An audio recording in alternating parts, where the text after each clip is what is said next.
Good morning, everyone. This morning, we're talking about the Clean and Green Retail Ordinance, which the Albuquerque City Council passed back in 2019. The ban took effect in January 2020, but it was suspended a few months later because of the pandemic and then reinstated last summer. I'm here this morning with Albuquerque Councilor Brooke Bresson. Thank you for joining me this morning. Thank you for having me.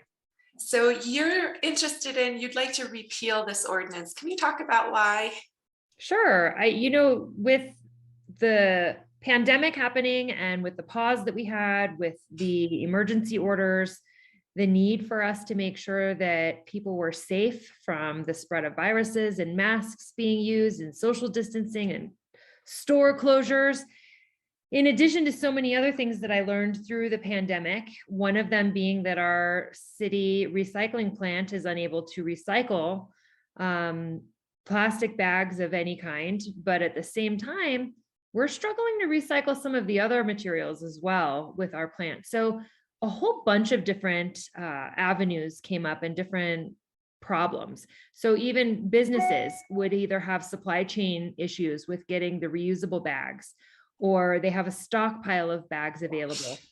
My point is that there's a whole bunch of information and priorities to each individual out there. And I think that it dawned on me and some others that we were having conversations that people should have the right to choose what is the priority for them, whether it be the elimination of plastic use in their life, or whether it be a reuse of any kind of materials, or even finding some way to make sure that they are cleaner and more sanitary in their day-to-day living.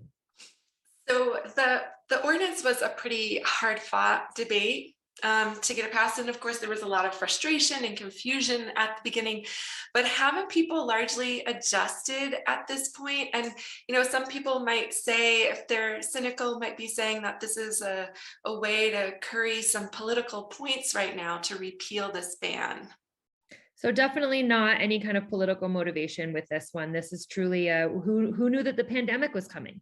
Who knew that there were going to be a change in priority for different health measures as well?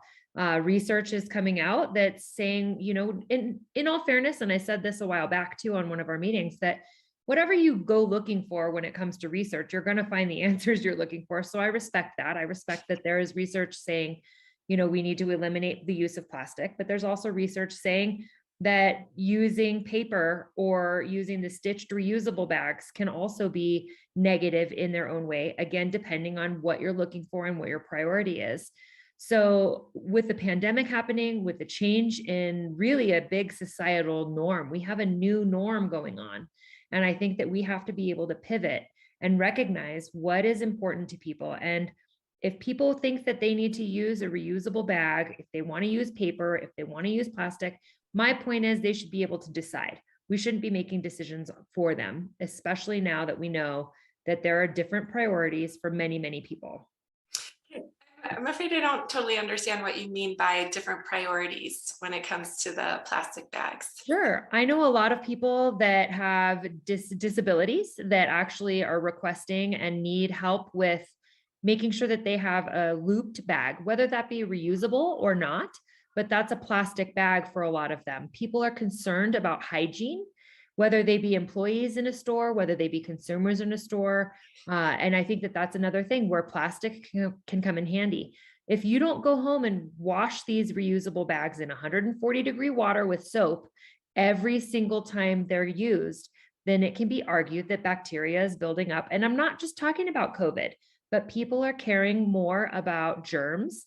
Even with the new mask mandate being lifted, you still see people going out and making sure that they're choosing to continue wearing a mask because they want to make sure that they are doing what's best for their priority and their health and their benefit.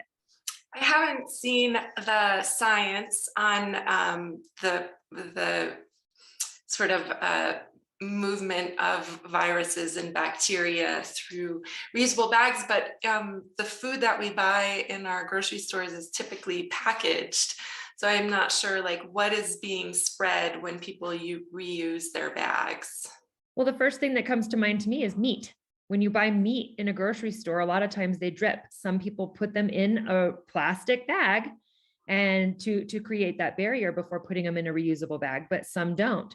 So if there's, there's, now my dog's barking, just for the record. After all that. So if you end up having meat and these different juices and blood and raw matter inside the reusable bags, if people don't go home and clean that, which I would hope they would, I would hope they do. But if they don't, then there can be other bacteria that builds up. There's people are finding in different stats, if you go out and research, again, where you decide to research is going to be kind of paramount. But there's fecal coliform, there's other E. coli matter. And so these, if they're put in the trunk of a car, can grow and spread even more than they would if you just took them out and let them air dry or hopefully wash them again. So have you heard from constituents that are concerned, and sort of what are the numbers look like when a city councilor hears from certain people? Like, how do you decide how many people are on this side, how many people are on that side, and this is what I'm going to go forward with in terms of my priorities as a councilor? Sure. Well, I'm definitely hearing from both sides. There's definitely people that are saying, thank you for this. We miss the plastic bags. They're going out. People are buying more plastic bags instead of reusing what would be otherwise provided from stores. So we're not really seeing, for some, an elimination or a minimization. It's just that they're paying money for it. And then you have the other side of it saying, well, we're ingesting the microplastics and we need to be safe and our environment needs this. So both sides are reaching out. That's exactly why I think that it should be up to having a choice. People should be able to choose what is best for them and what is most important for them in their life and how they want to impact everything, whether it be on a global scale, a local scale, or a daily scale. And as I recall, the ordinance came about in part because of some youth activists who were working on the issue. Have you met with them or talked with them at all about this? So I've had meetings with some people. I wouldn't say that any of them have indicated they're part of the youth activists that have initiated the original part of the bill, but I've had meetings, definite conversations, interviews. I'm willing to talk. I respond to emails. I make sure that people know that this is not just a political move. This is not just about money. This is about offering a choice instead of a mandate. And so your proposal passed the council's Finance and Government Operations Committee recently. When does it go to the full council, and kind of what's the process there? So our next council meeting is this coming Wednesday in 2 days. It will not be on that one because it has to go, it was on the letter of introduction for this last Friday. So it'll be to be heard at the next meeting in a couple weeks after that. So we have about 2 weeks and a couple days, or about 2 weeks from today, now that I'm thinking about it, because today's Monday. And so with so much happening, I feel like just a quick look around Albuquerque, we are faced with so many challenges, whether that's the pandemic or mental health, climate change, water challenges, homelessness, crime. Why revisit this particular ordinance right now? Sure. Well, this is one that, again, was brought to my attention, whether it be from consumers, whether it be from businesses. It was a whole different level of communication, but I think that it's my number one priority to do what I can to reduce crime, to do what I can to improve homelessness. And arguably, I think some people could say that plastic shouldn't be, all of us agree it shouldn't be floating around, but some people need a more disposable or reusable option as far as a temporary thing, especially for homeless people that are having these encampments. We're seeing problems with that as well. So it's my priority to reduce crime and homelessness in our city. But at the same time, that doesn't mean that we have to ignore other things that are impacting our lives on a daily basis. And that being said, businesses are struggling, consumers are more concerned in a different way than they were 2 years ago. And I think that that's very important to recognize. So with the plastic bag issue, there's kind of, as I understand, two kinds of sides. Two reasons why this was an important ordinance when it was passed was to reduce the manufacture of plastic bags, which is heavily oil and gas reliant, which is a polluting process in and of itself, and then kind of the waste stream issue and the litter issue.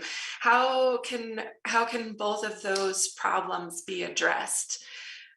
Sure. So again, when you research one way or the other, you can find out that even with the manufacturing of paper bags, that also can be a problem with different environmental impacts.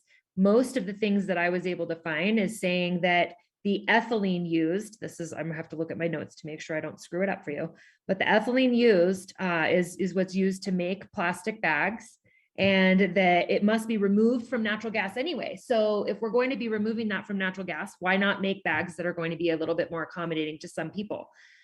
Paper can actually cause problems environmentally as well. Some people are finding that lead is in reusable stitched bags, or they're coming in from other states the other countries that end up having some other economic and or environmental problems there too.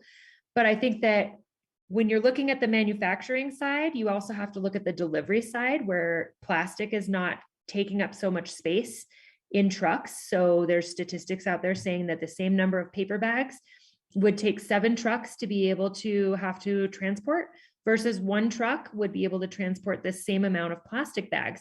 That being said, my point is that we also have to look at the fuel used in all of these trucks and the impacts on our roads and that part of our system. And then as far as going to the other end of that with littering and recycling, I think it's important that people know these bags can be recycled. We just don't do it here at a local level. We can make sure to put up the proper packaging and the boxes that are at the stores, so that way people can make sure to bring back their produce bags, to bring back any of the plastic bags that they're not using, and we can make sure as a city that we transport those so that they get properly recycled as well. So looking around the country, there are hundreds of cities that have undertaken plastic bag bans. San Diego, California, Portland, Oregon, just hundreds of cities. Why do you think those bans have been successful in other cities but aren't working here in Albuquerque? I don't think that it's necessarily that they're working better in another city versus ours or the other way around, but I think people are finding a different solution. There's other statistics out there saying that trash bag sales have gone up in those cities. So people are purchasing bags. They're going to the equivalent of a Dollar Tree and purchasing trash bag liners that are made out of the same plastic we're trying to avoid using. And rather than making sure that they're getting reused from 1 to 2 options, is now turning into it's being purchased for an additional use and never going to be used more than once anyway. So I know this is a popular is probably the wrong word, but a hot button issue for many people. If they want to weigh in on this, what is the best way for them to do that here in Albuquerque? Sure, they can go and they can reach out. I mean, we're getting a lot of emails, and I know that some of them are directed straight to me, which is fine. So my email is bbassan@cabq.gov. But there's also, you can go to the city council website and you can choose contact your counselor. You can contact either your own counselor or you can contact all of the counselors. So a lot of the emails we're getting are going out to all of us, so that we all get to hear from the same person and we all get the same message. And so that's a great way to be able to communicate with, whether it's just me, whether it's somebody else indirect, or if it's everyone all together. All right, we will put that link to the city website in the comments there. Counselor, thanks for joining me bright and early-ish on a Monday morning. You got it. Thank you for having me. Have a good day.